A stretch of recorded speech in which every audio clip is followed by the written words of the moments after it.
Life కి స్వాగతం. మీ ఆరోగ్య నేస్తం. ఇది కేవలం సమాచారంగా మాత్రమే భావించండి. ఈ సమాచారం ఆధారంగా ఆరోగ్య సమస్యలకు సంబంధించిన నిర్ణయాలు తీసుకోవద్దు. అందుకోసం వైద్య నిపుణులను సంప్రదించండి.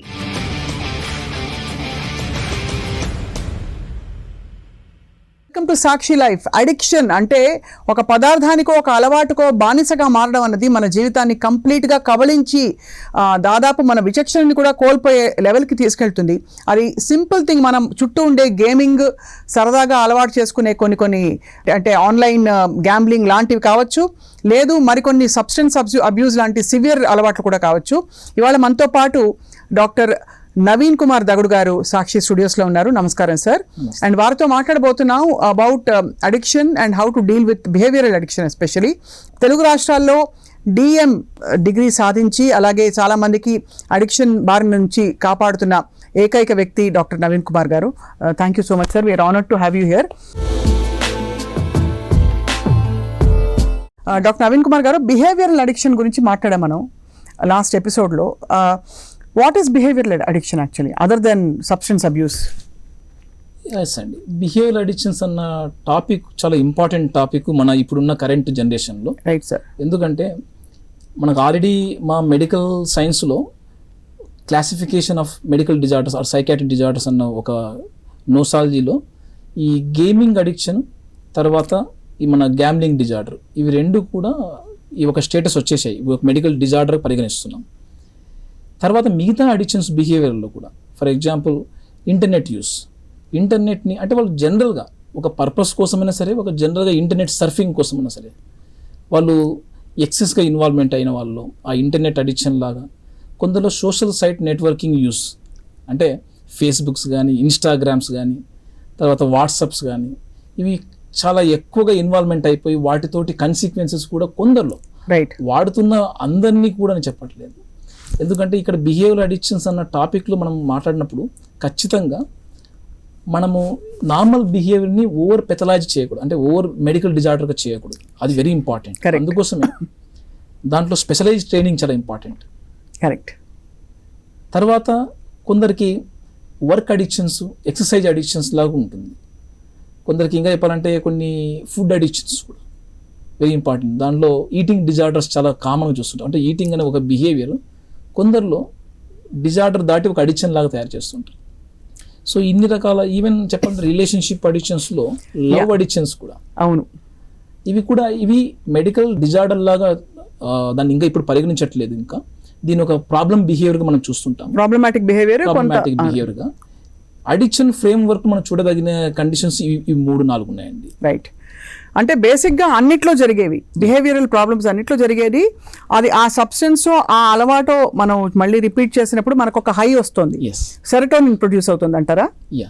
What is the chemical that's being produce? Absolute Swapna గారు, ఇది ఒక స్టార్టింగ్లో ఎక్కడో ఒక పాయింట్లో వాళ్ళు అలవాటు, ఫర్ ఎగ్జాంపుల్ మనం గ్యాంబ్లింగ్ గురించి మాట్లాడాల్సి వస్తే, ఒక సంథింగ్ ఈ ఒక అందరు బార్ అంటారు, కొందరు రకరకాల ఆన్లైన్ గ్యాంబ్లింగ్ సైట్స్ కూడా ఉన్నాయి ఇప్పుడు.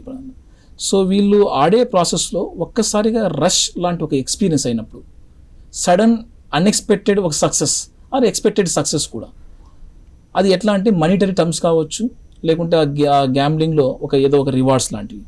సో బ్రెయిన్ ఏమవుతుందంటే ఒక్కసారిగా డోపమిన్ ఎక్కువ రిలీజ్ అయిపోతుంది. Dopamine, okay. అంటే మనకు అన్నం ఆకలి అయినప్పుడు మనం తినే అన్నం కూడా మనకు రిలీఫ్ అనిపిస్తుంది, రిలీఫ్తో పాటు మనకు ప్లెజర్ కూడా అనిపిస్తుంది. అవును, ఆ ప్లెజర్ వచ్చేది డోపమిన్ కాస్త రిలీజ్ తోటి. ద సేమ్ మనము మంచి ఒక కష్టపడినప్పుడు, మంచి నిద్రపోయినా కూడా కాస్త కూస్త డోపమిన్ రిలీజ్ అవుతుందండి. మనము ఏదైనా సరే మంచి దప్పిగైనప్పుడు, దాహమైనప్పుడు, ఒక హంగర్ టైంలో కానీ, దప్పిగైనప్పుడు కానీ వాటర్ తాగినా కూడా రిలీఫ్ అనిపిస్తుంది. ఇవి మైనర్ డోపమిన్ క్వాంటిటీ మన బ్రెయిన్లో ఒక బ్యాలెన్స్ రీతిలో, ఒక రిథమాటిక్గా మన బ్రెయిన్లో అవి డోపమిన్ రిలీజ్ అయితేనే మనం ఆ ప్లెజర్, ఆ బిహేవియర్ని ఒక కన్సిస్టెంట్ బిహేవియర్గా మారుతుంది. కరెక్ట్, రైట్, అర్థమైందండి. అంటే ఈ కన్సిస్టెంట్ బిహేవియర్ మనకు అవసరం లేని ఒక యాక్టివిటీ తోటి ఎక్సెస్గా వాడడం, అవసరం లేని యాక్టివిటీ మోతాదుకు మించి వాడినప్పుడు డోపమిన్ ఎక్కువ రిలీజ్ అయినప్పుడు ఆ పర్సన్ ఈ రివార్డ్ని, ఈ ప్లెజర్ని లర్నింగ్ చేసుకుంటాడు. అరే నేను సంథింగ్ ఒకటేసారి నాకు 1000 రూపాయలు వచ్చేసాయి గ్యాంబ్లింగ్ చేసినప్పుడు.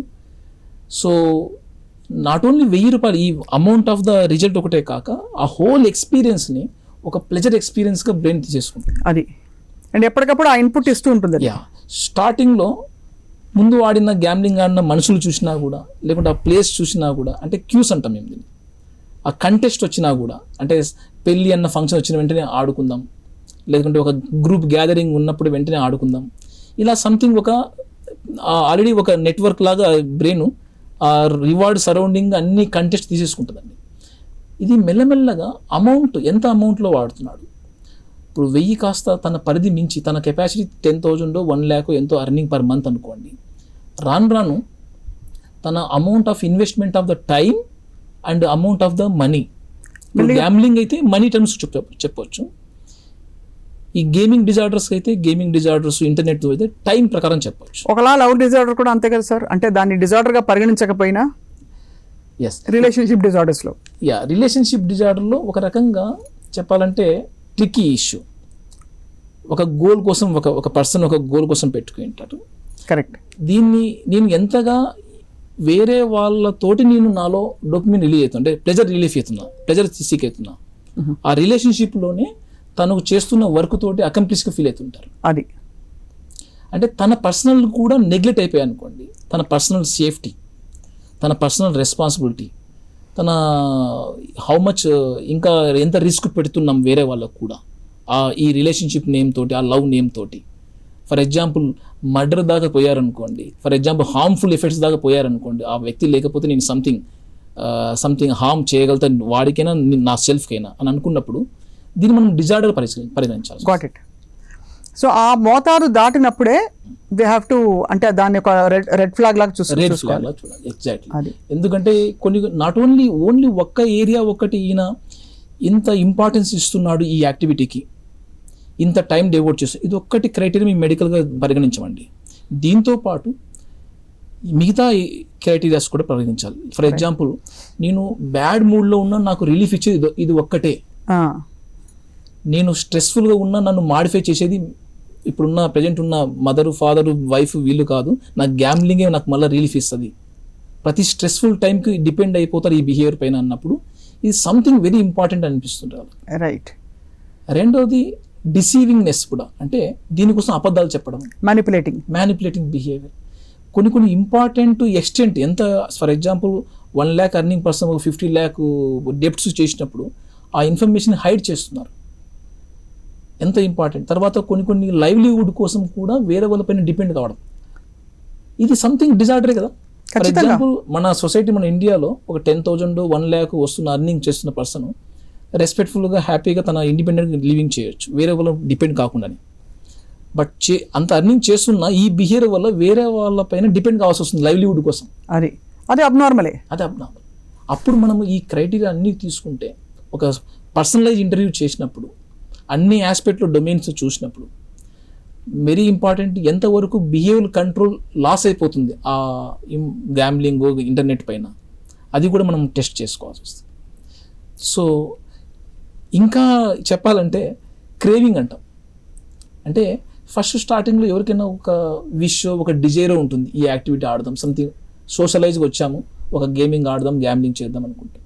సో వీటన్నిటి మనం పెతలైజ్ చేయలేం. రైట్. నార్మల్ విష్ కన్నా సంథింగ్ నాకు ఇది ఆడకపోతే అది ముందుగా ఈవెంట్ జరుగుతుంది అన్నట్టు నాలో ఒక రకమైన రష్ వచ్చేస్తుంది, నేను మైండ్ అంతా ప్రియాక్యుపై అయిపోతుంది దాని గురించి, సంథింగ్ హార్ట్ బీట్ పెరిగిపోతుంది, సంథింగ్ నాలో ఫ్లష్నెస్ పెరుగుతుంది, అది పాథలాజికల్. ఇది క్రేవింగ్ లాగా చెప్పవచ్చు మనం, ఒక లాంగింగ్ అంటాం, ఒక లాంగింగ్ పెయిన్ లాగా వచ్చేస్తుంది మైండ్లో, బాడీ సైకలాజికల్గా. చాలా చాలా సైంటిఫిక్ అండ్ చాలా ర్యాషనల్గా ఉంది సార్ మీరు ఎక్స్ప్లెయిన్ చేస్తున్నది. బట్ వీటన్నిటికీ సార్ చాలా వరకు బిహేవియరల్ అడిక్షన్స్కి is it through medication or meditation లేక కౌన్సిలింగ్ అంటారా? ఇప్పుడు మనకు అందుబాటులో ఉండే మన ట్రీట్మెంట్ దగ్గరలో ఉండే సైకాట్రిస్ట్ కానీ ఈవెన్ జనరల్ సైకాట్రిస్ట్ ఆల్సో వాళ్ళు కూడా వెల్ అవేర్ అబౌట్ దట్ ఈ కండిషన్స్ గురించి అండి. Need not to only addiction సైకాట్రిస్ట్గా మనకి ఏమంటే ఎక్స్పీరియన్స్ వస్తుందంటే ఇదే ఏరియాస్లో మనం ఎక్కువ ఫోకస్ చేయడం వల్ల మనకు అందుబాటులో ఉండే అవైలబిలిటీ మెడిసిన్స్ అందుబాటులో ఉంటే, మెడిసిన్స్ మనకు ఆల్రెడీ ఎవిడెన్స్ వచ్చేసింది దీనిలో ఇంత మంచి ఎఫెక్ట్ ఉంటుంది. ఫర్ ఎగ్జాంపుల్ ట్రీట్మెంట్ చేసే వాళ్ళు 50% రెస్పాన్స్ రేట్ బాగా రావచ్చు, ఎఫెక్ట్ సైజ్ బాగుంది ఈ మెడిసిన్స్ తోటి. గ్యామ్లింగ్ అయితే కొన్ని మెడిసిన్స్ ఆల్రెడీ వచ్చేసాయి ఎవిడెన్స్గా. ఈవెన్ ఇంటర్నెట్ కూడా కాస్త కూస్తో ఒక బ్లాక్ చేయొచ్చు, ఒక small effect size medications effects ఉన్నాయి. బట్ ప్రైమరీ లైన్గా మనము సైకలాజికల్ థెరపీస్ తోటి బాగా మనం వాళ్ళని వాళ్ళ యొక్క థాట్ ప్రాసెస్ని కరెక్షన్ చేసుకుంటూ, థాట్ ప్రాసెస్లో అంటే వీళ్ళు గ్యామ్లింగ్ అంటేనే ఒక రకమైన ఫిక్స్ ప్యాటర్న్ ఆఫ్ థింకింగ్లో వెళ్ళిపోతుంటారు. అంటే ఆ థింకింగ్ ప్యాటర్న్ ఎలా తయారవుతుంది, ఏదో నమ్ముతున్నాడు, ఆ బిలీఫ్ సిస్టమ్ ఏదో ఉంది, నేను మళ్ళీ ఫర్దర్గా కూడా సక్సెస్ వస్తుంది అని చెప్పేసి. అది అంటే నేను నెక్స్ట్ ఆడబోయే ఆట నా డెప్స్ అన్ని కూడా తీర్చబోయే ఒక ఎంతో కొంత రెమెడీ అయిపోతుంది అని చెప్పేసి మళ్ళీ రిలే అయిపోతాడు. సో ఇది ఎక్కడంటే చాలా magnification of the positive outcome. అవును, ఈ కుములేటివ్గా చూస్తే ఒక 30 days కుములేటివ్గా చూస్తే ఒక్కసారి గెలుచుంటాడు కానీ 29 సార్లు ఓడిపోయడం గ్రహించాడు. 98 లాసెస్ ఉంటాయి, ఏదో 2 సక్సెస్ ఉన్నా కూడా. ఫర్ ఎగ్జాంపుల్ 70 లాస్ ఉండి 30 సక్సెస్ అయినా కూడా తక్కువనే కదండి. సో అదే ఒక rational way of intellect is rationalising. So ఈ సైకలాజికల్ థెరపీస్లో మేము థింకింగ్ ప్యాటర్న్ని కొద్దిగా స్ట్రక్చర్ చేంజ్ చేసుకుంటూ, తర్వాత వీళ్ళలో బిహేవియర్ కూడా ఎలా రిలాక్స్ కావాలి, ఎలా ప్రాబ్లమ్స్ ఉన్నప్పుడు ఎలా మనం ప్లాన్ చేసుకుని ప్రాబ్లమ్ రెక్టిఫై చేసుకోవాలి.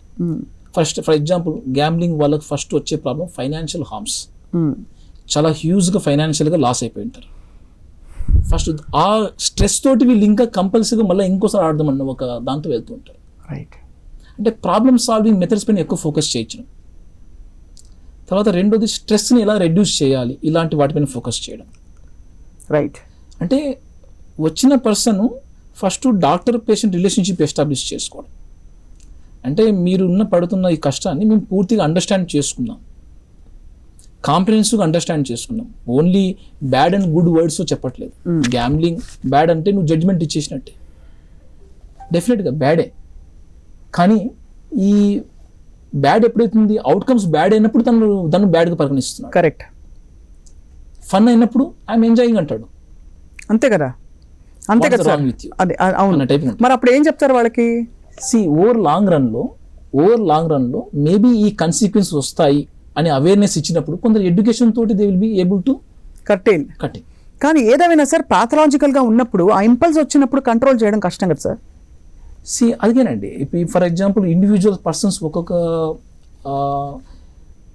ఇంపల్సివ్నెస్ అనుకోండి, లేకుంటే ఫర్ ఎగ్జాంపుల్స్ ఇంకా ఒక పర్సిస్టెన్స్, ఒక గోల్ అనుకున్నారు, ఆ గోల్ని మిస్ అయిపోతున్నాం ఈ యొక్క బిహేవియర్ తోటి, మిగతా ఇంపార్టెంట్ యాక్టివిటీ మిస్ అయిపోతున్నాం, ఇవన్నీ చూడిపించినప్పుడు అంటే తను ఫస్ట్ ఆఫ్ ఆల్ ఖచ్చితంగా ఒక డిజార్డర్ అన్నప్పుడు తనకున్న డెవలప్ అయిన ప్రాబ్లమ్స్ని అక్నాలెడ్జ్ చేయాలి. అవును, అక్నాలెడ్జ్ చేయరు జనరల్గా. మన దగ్గరకు వచ్చేటప్పటికి ఓన్లీ ఆ ఒక్క బిహేవియర్ పైన చూస్తుంటాం, డబ్బు ఇంత లాస్ అయిందని చూస్తుంటాం. కరెక్ట్. మిగతా ఏరియాస్ కూడా అట్ రిస్క్లో ఉన్నాయి, ప్రాబ్లమ్స్ అయినాయి అని ఫస్ట్ అక్నాలెడ్జ్ చేయడం. హార్మ్స్ ఏదైతే జరిగాయో, ప్రాబ్లమ్స్ ఏదైతే జరిగాయో అక్కడి నుంచి వర్క్ చేయడం ఫస్ట్. అంటే తను ఎక్కడో యాక్సెప్టెన్స్ పెరుగుతుంది. నా గ్యామ్లింగ్ వల్లే కదా ఇది హార్మ్స్ వచ్చాయి, నా గ్యామ్లింగ్ వల్లే ఫ్యామిలీ సెపరేట్ అయిపోయారు, నా గ్యామ్లింగ్ వల్లే కదా నేను నవ్వు ఫైనాన్షియల్గా రిలే అయిపోతున్నాను మా పేరెంట్స్ పైన, గ్యామ్లింగ్ వల్లే కదా నాకు సంథింగ్ డిప్రెషన్ ఎపిసోడ్ వచ్చాయి, సైకలాజికల్ ప్రాబ్లమ్స్ వచ్చాయి. ఇవన్నీ కూడా ఫస్ట్ అక్కడ ప్రాబ్లమ్స్ నుంచి ట్రీట్మెంట్ చేస్తూ వస్తే రైట్ మెయిన్ గ్యామ్లింగ్ బిహేవియర్ని ఎలా హ్యాండిల్ చేయాలో అతనికి అర్థమవుతుంది. అది సో దాన్ని డీబీటీ అంటారా sir? What is CBT methods, cognitive behaviour therapy అనే టెక్నికల్ టర్మ్స్ లో యూజ్ చేస్తుంటాము. రైట్. కొన్నిసార్లు రిలాప్స్ ప్రివెన్షన్ థెరపీస్ కూడా బాగా యూజ్ అవుతుంటాయి. అంటే ఇది ఎందుకంటే అడిక్షన్ ఒక డిపెండెన్స్ అయితే మనం ఒక దీర్ఘకాలిక జబ్బుగా చూడాలి. రైట్. ఇదేదో మనకు మలేరియా, టైఫాయిడ్ లాగా ఒక జలుబు వచ్చింది, టెండెన్సీ ఉంటుంది మనిషిలో, బీజ రూపంలో అయినా సరే. ఎగ్జాక్ట్లీ ఆ టెండెన్సీ ఉంటుంది.